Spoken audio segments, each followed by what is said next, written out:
بسم اللہ الرحمن الرحیم نحمدہ ونصلی علی رسولہ الکریم اما بعد۔ عزیز سامعین، آج کل بہت سارے میرے دوست پریشان ہیں، بالخصوص نوجوان طبقہ اس بات سے بہت زیادہ پریشان ہے، جب ان کو کوئی دین کی بات بتائی جاتی ہے تو وہ یہ کہتے ہیں کہ ہم تو بہت زیادہ گناہگار ہیں۔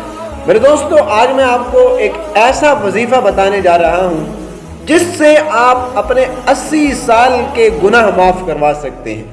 حضرت ابو ہریرہ رضی اللہ تعالیٰ عنہ سے روایت ہے کہ حضور پاک علیہ السلام نے ارشاد فرمایا، جو شخص جمعے والے دن عصر کی نماز کے بعد اپنی جگہ سے اٹھنے سے پہلے 80 مرتبہ یہ درود شریف پڑھے گا، اللہ پاک اس شخص کے 80 سال کے گناہ معاف کر دیں گے اور اس کے نامہ اعمال میں 80 سال کی نیکیاں لکھ دیں۔ اور وہ درود شریف کیا ہے؟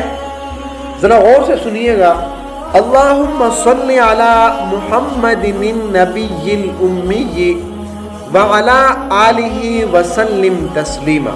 بہت ہی مختصر سا درود شریف ہے، میں ایک مرتبہ پھر دہرا رہا ہوں، ذرا غور سے سنیے گا۔ اللہم صلی علی محمد النبی الامی وعلی آلہ وسلم تسلیما۔ اللہ پاک سے دعا ہے، اللہ پاک ہمیں زیادہ سے زیادہ درود شریف پڑھنے کی توفیق عطا فرمائے اور اپنے علاوہ کسی اور کا محتاج نہ بنائے۔